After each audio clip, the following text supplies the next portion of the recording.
In this video, we are going to be talking about IP restrictions, IP settings, and session settings within Salesforce.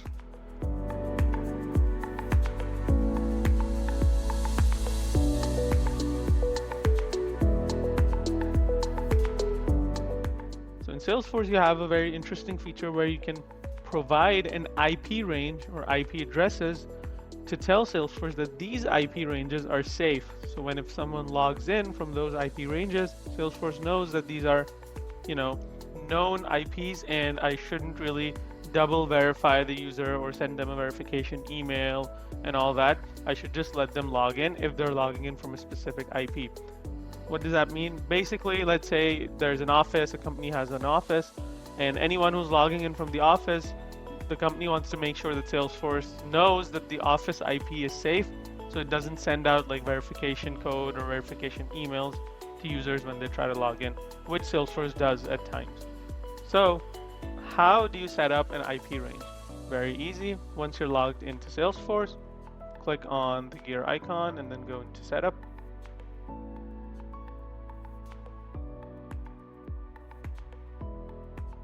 In your quick find box, search for network access.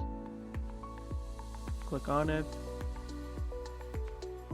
And this is where you can provide trusted IP ranges to Salesforce. And then you can just click new and you can type in your IP address. Maybe if you do not know what your IP address is, you can simply search for what is my IP on Google or any search engine. Just go here and you can copy over the IP address from there. So you need to copy over the IPv4 address. Always remember that.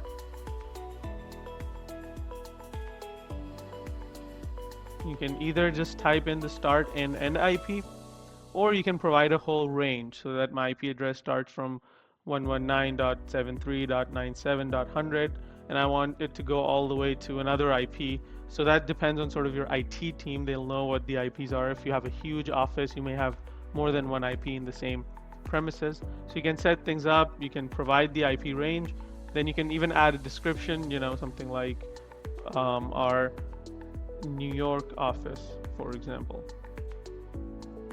and you can hit save. So now Salesforce knows that if someone tries to log in even for the first time, if they're logging in from this IP, Salesforce will not send them a verification code. They will just let them log in because this is a trusted IP range. This is basically just for added security.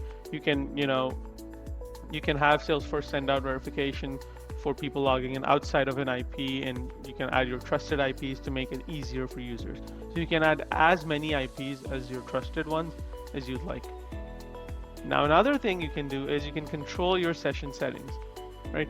So from here you can go into session. In your quick find box, search for session settings and you'll see session settings right here. Just click on it and you have all these options. So a lot of these are pretty advanced, but some of these are actually very useful.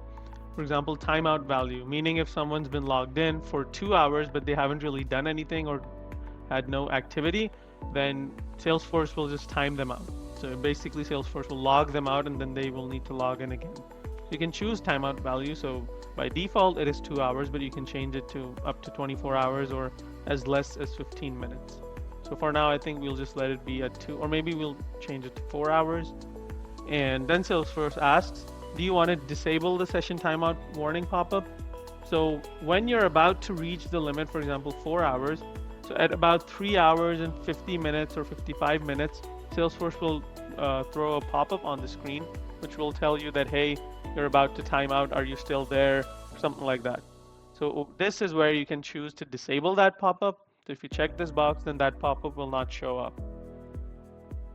Force logout on session timeout. Yes, if someone does not use Salesforce for 4 hours, they're logged in, but they haven't used it or done anything in 4 hours, we want to force them to log out. So we'll have the system log them out automatically, which is fine. Session settings, lock sessions to the IP addresses from which they originated. Now that's a very good option right here, meaning that if I logged in from a specific IP address, maybe I logged in from the office, right? And now I'm in my Salesforce, I've logged in. Do I want the session to only work if I am in that same IP range? What does this mean? This means that if I go out of my office, if I take my laptop and I head out for lunch, Salesforce will automatically lock me out. Why? Because I am no longer in the same IP range. That's what this option is. If I do this, then that means that my Salesforce will only stay logged in if I'm still in the IP range. So if I logged in from if I logged in from my home and now I go out with my laptop and my Wi-Fi and my IP changes, then Salesforce will ask me to log in again because it basically noticed a move in my location. So these are like for extreme security measures. Some organizations have like a lot of sensitive data in their Salesforce, particularly banking or financial services organizations, and they really have to be careful. And they are under a lot of threat of people trying to access their data, so they take measures like these. Log sessions to the domain in which they were first used. So you can also log sessions based on which domain you started from, because so this is your domain, right? Your URL. So a lot of things you can do. You can go use an external app from your Salesforce user, which would change your domain. So do you want Salesforce to lock it that you can only use it for your specific domain where you logged in, or do you want it to change? This is a sort of an advanced setting. Terminate all of user settings when an admin resets their user password. This means that if a system administrator resets someone's password, do you want to terminate all of their sessions, or do you want to keep their sessions alive? Meaning, if I'm logged in on my laptop and the system admin goes in and resets my password, do you still want me to be logged in on my laptop, or do you want Salesforce to kick me out and force me to re-log in? So if I check this box, now Salesforce will force me to re-log in, even if I was logged in already. But if the admin resets my password, I will be forced logged out and I will have to log in again. Force re-login after login as user. Now, login as user is a Salesforce feature which allows you to log in as other users. So it allows the admin to actually log in as other users from within Salesforce. So once you do that, then you're forced to log in again as your own user. So I'll show this to you just in a minute as to what login as user means. Require HTTP only attributes. These are a little advanced, and for now I think you can just leave it unchecked as is. Use post request for cross-domain sessions. Again, these settings are more for when you're integrated or synced with a third-party external application or website where you're sending or receiving requests. This is where that setting comes in handy. Enforce login IP range on every request. So whenever you're trying to log in, do you want Salesforce to enforce the IP range on that request? Yes, obviously.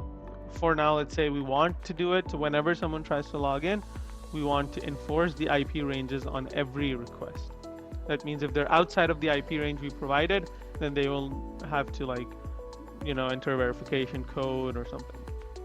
Caching, this is basically related to your browser and Salesforce, since Salesforce is cloud computing software and everything is on the cloud. So a lot of browser cache can sometimes interfere with some of the features of Salesforce. So by default, enable caching and autocomplete on login page. Yeah, that means that when you're trying to log in, Salesforce will automatically show you your password or your username if you've entered previously. So it stores your information, right? Your browser stores it. So do you want to enable that? Yeah, let's leave it as is. Do you want to secure persistent browsing for improved performance? Yeah, sure, why not? Enable user switching. Do you want to be able to switch from one user to another? First you log in as a different user, then you log in as a different user in Salesforce. Yeah, we want to do all that. Remember me until logout. This basically means that until you've logged out, the browser will remember, or the cache will remember your session. So you can choose this setting as well, but ideally it's not best practice to choose it, so we're going to leave it as is. Enable content delivery on Lightning Component Framework. That's a little advanced, but basically it simply means that whatever your content is, whatever you're seeing on your browser or in Salesforce, it all comes through the Lightning Component Framework. So do you want that content to be enabled? Yes, of course. So we can leave it as is. As you scroll down, Lightning Login. Allow users to log in directly into Lightning, or allow only for users with the Lightning Login user permission. So there's actually a special permission for this. So you can actually force Salesforce to only allow users with this permission to log in. But for now, we've allowed everyone to just log in if they know the username and password. Then we have clickjack protection. This is advanced. We can leave it as is. You scroll down, some basic security settings. You leave pretty much everything you leave as is. And over here you can see session security levels. So these are, username and password. Obviously those are important. Lightning login, passwordless login. You can use all those features.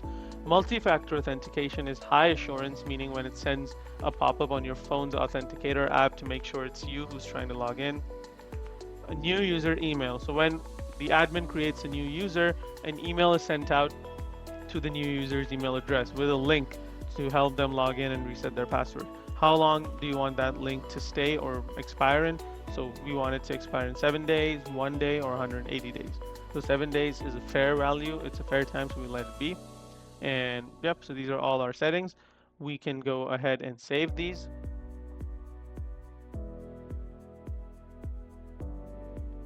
And now under session management, you can actually see who all has logged in at what time, and each of them have a session ID. You can see their time valid until, so their login is valid for 2 hours, 3 hours, what is their IP. You can see all of that, and you can go ahead and choose their session, and you can click remove. If you do that, this will basically kick them out and log them out from the system. This is something you can also do. And then you have login access policies. You search for that in your quick find box. Login access policies. Basically, there's an option where you can have the admins or system administrators log in as any other users in the system. So we have enabled this setting, and I'll show you what this means. Support organization. So this basically means, do you want your users to be able to give login access to Salesforce support? Sometimes you have an issue and you need help from Salesforce support directly to troubleshoot your issue because it's a problem with their software which you cannot figure out. So for that, they will ask you to provide access, login access. So this setting will basically allow your users to provide that access. If you keep it to admin only, then that means users will not be able to provide access. Only the admin will need to do that.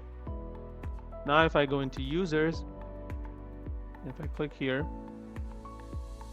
I can see all of these users right here in the system. And you can see the login as feature is basically allows you to log in as other active users. Now all of these users in the system, they are basically inactive. As you can see, they are inactive. The active checkbox is unchecked. But for Laura Garza, it is active, it is checked. That means Laura is an active user and I can log in as Laura. So I can just click this button and it'll basically log me in as Laura's user. And it'll log me out as my user and it'll log me in as Laura's user. So as a system admin, this is also something I can do. And I can log in as her user and maybe troubleshoot. Maybe she was getting an error, so I can check what error it is. As an admin, I wasn't getting that error, so I logged in as her user just to troubleshoot it. So this is an excellent feature of Salesforce that can come in handy a lot of times. That's basically everything about session management, session settings, and how you can log someone out if they haven't logged in a while or done any activity, or how you can set up your own IP, trusted IP ranges.